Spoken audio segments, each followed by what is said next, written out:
Starting today, we'll be sharing insights from a book published in May 2022 titled, Don't Trust Your Gut. Using Data to Get What You Really Want in Life. The author of this book is Seth Stephens-Davidowitz, previously known for Everybody Lies, Big Data, New Data, and What the Internet Can Tell Us About Who We Really Are. Seth, a former Google data scientist turned lecturer at the Wharton School, often contributes columns to the New York Times. Seth specializes in uncovering societal truths through data, and this book follows suit. Unlike his previous work, this book integrates research from various sources, offering practical insights on everyday topics like marriage, education, and wealth. Each conclusion in this book is backed by robust research and data, often a combination of multiple studies. So, when you come across unusual claims, it's advisable to ponder why they are so before raising any questions. Studies and data suggest that many of your previous assumptions were incorrect. As I read, I found myself questioning why these practical insights weren't common knowledge, considering people have lived with these truths for years. How did we all get it wrong? I invite you to explore this question with me. The first topic in focus is how to find a happy marriage by examining what people actually pursue in the dating market versus what they should pursue. A key insight from Seth is that what people actively pursue in the dating market and what they should pursue are entirely different. Let's start by examining what people actually pursue. In the past, without the internet, if you asked young men and women what they value most in a potential partner, they would often say personality, downplaying looks and income. As you can imagine, people tended to lie in such surveys. With the advent of online dating, researchers no longer rely on what people say about their preferences. They observe their actual behavior. In essence, who you send private messages to, who responds to your messages, and the overall popularity you gain on dating platforms reveal your preferences and attractiveness. Researchers found that your popularity in the dating market is highly predictable based on this data. What do people actually value? First and foremost, physical attractiveness. Both men and women place significant importance on looks. To ensure objectivity in measuring attractiveness, researchers had a group of people rate the physical attractiveness of each dating profile. They then compared these scores with the interactions, messages sent and received, on the platform. The results were striking. People are drawn to those who are good-looking. For women on dating platforms, 30% of their success can be attributed to physical appearance, while for men, it's 18%. Second is height. A graph depicting the success of men and women receiving messages based on different heights reveals. The most popular height for men is between 190 centimeters to 193 centimeters, receiving 65% more messages than men between 170 centimeters to 173 centimeters. How important is height? Researchers did the math. A man who is 167 centimeters tall is less attractive than a man who is 183 centimeters tall. Can a significantly high income compensate for the height disadvantage? Yes, but the income must be exceptionally high. For the 167 centimeters man to be as attractive as a 183 centimeters man earning $62,500 a year, he needs an annual income of $237,500. In other words, a 20 centimeters height difference in the dating market is equivalent to an additional income of $175,000 per year. Height is not as crucial for women. The most popular height for women is 165 centimeters, and going taller has a minor disadvantage with not much impact. Third is race.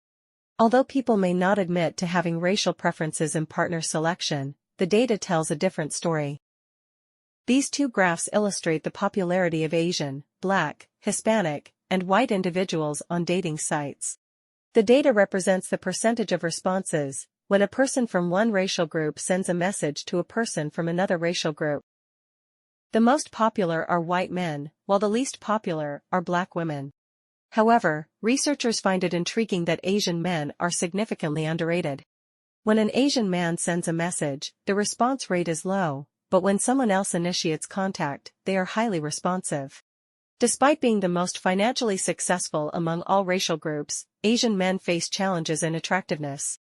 For instance, to achieve the same response rate as a white man in dating, an Asian man's income must be $245,000 higher.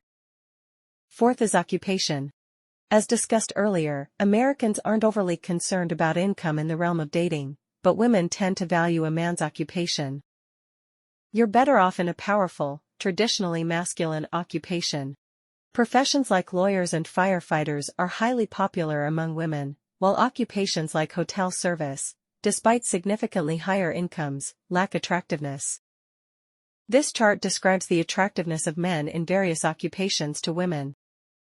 I was surprised to find that the popularity of teachers, professors, and tech workers is nearly on par with students, slightly higher than construction workers, but far less than doctors and military personnel. Of course, this reflects the American market. The dating scene in China might be different. However, one universal standard is personality. What personality is most attractive? The answer is any personality. The mechanism here is that your personality's appeal to someone else depends entirely on how similar it is to theirs. Researchers examined 102 quantifiable personality traits, including self-descriptions, hobbies, and even the number of photos submitted to the website. The results show that people are attracted to those who are similar to themselves. In simple terms, a woman describing herself as creative will seek men who also describe themselves as creative. While men don't have as high demands for personality compatibility, they still prefer someone similar. One peculiar finding is that even if the initials of your names are the same, the likelihood of being paired increases by 11.3%, excluding the influence of religious beliefs on name similarity. In summary, being attractive, tall, white, having a prominent occupation, and having a similar personality are qualities people seek in their ideal dating partner. Now comes the big question. Dating is one thing, but does possessing these traits lead to a happy marriage? The answer is almost irrelevant. Despite utilizing statistical analysis, big data, and even machine learning, researchers haven't found a reliable algorithm to accurately predict which partner characteristics lead to marital happiness. The key reason here is that your marital happiness doesn't primarily depend on your partner. It depends on you. The most important predictor of your marital happiness is whether you were happy before marriage. If you were already satisfied with life, not depressed, generally optimistic, and positive before marriage, you'll likely remain so after tying the knot. Your pre-existing happiness is 4 times more predictive of marital happiness than all the indicators on your partner combined. So, if you were already happy, you'll likely be happy in marriage. If you weren't happy before, marrying someone won't easily make you happy. You might wonder if your partner still matters, even if you are the most important factor. Surely, there must be some factors about your partner that contribute, albeit minimally, to marital happiness. The researchers suggest you should look for someone with the following 4 qualities. Firstly, someone with high life satisfaction. A person who is inherently happy and doesn't complain constantly. Secondly, they should possess a secure attachment style.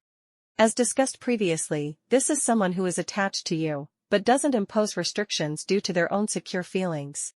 In simpler terms, they love you but won't snoop on your phone.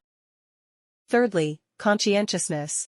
This is one of the big 5 personality traits, signifying reliability, discipline, efficiency, and organizational skills. Fourthly, a growth mindset. Something we've discussed numerous times. A person with this mindset is willing to improve themselves through effort. You will find that those who like our column are precisely such people.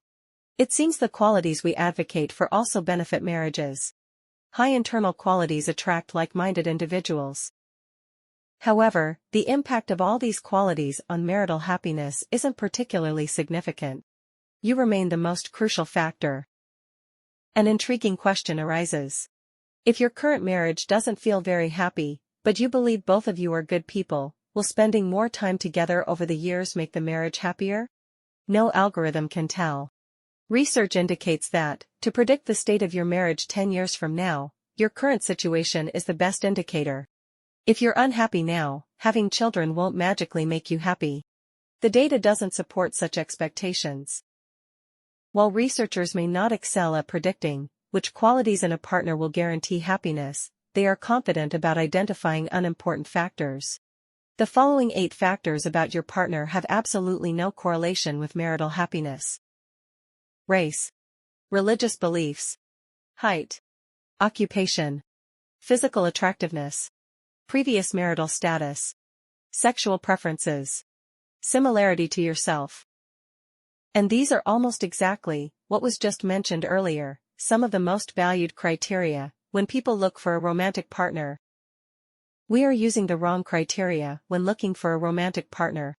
Why is that? Seth believes these criteria are very shiny, highly likely to create a strong first impression, and quickly capture your attention. Short-term interactions might make you really like them, but these aren't indicators for a successful married life. Someone conducted an interesting experiment in college. At the beginning of the semester, students were asked to rate the attractiveness of all opposite-sex classmates to see who was most attractive. The results closely resembled dating site performances. Everyone liked those who were tall and good-looking. When the semester ended, students were asked to rate the attractiveness of their classmates again, specifically noting which opposite-sex classmates were most appealing. The rankings underwent a noticeable change. This is because everyone had spent some time together. It appears that a partner is like a drink. Taking a sip is different from drinking the whole bottle. In matters of relationships and cooperation, the first impression isn't particularly effective. This brings to mind the book Moneyball. Before the era of big data, the baseball transfer market was entirely misguided. People overly emphasized shiny qualities in players, like physical appearance. Little did they know, the seemingly chubby player was the real future star. Considering these research findings collectively, how should you go about finding a spouse? Common attractors. Looks, height, occupation, and personality similarities are fundamentally unimportant. If you must be selective, focus on finding people with good qualities, including life satisfaction, a secure attachment style, conscientiousness, and a growth mindset. The most significant value in this section may be helping you spot hidden gems. Men who are shorter, Asian, with less flashy occupations, women who are overly tall or average-looking, are severely underrated in the dating market. Adopt the mindset of Moneyball and consider them seriously. In conclusion, why didn't we know these truths earlier? Perhaps because relationships are complex, and it's challenging for outsiders to judge the happiness of two people in marriage. Or it could be due to a lack of rapid feedback mechanisms. Interacting with a good-looking person immediately brings joy, but excellent qualities take a long time to reveal themselves. Moreover, we don't have much experience with long-term relationships, and if you only get married once in a lifetime, even experience might not be applicable. Perhaps it takes data analysis on a large scale to discover these patterns. That concludes this section. In the next part, we'll discuss child education. If you feel there is value in this, please like, subscribe to this channel, and leave your thoughts or suggestions in the comments section. Let's grow together and read more good books.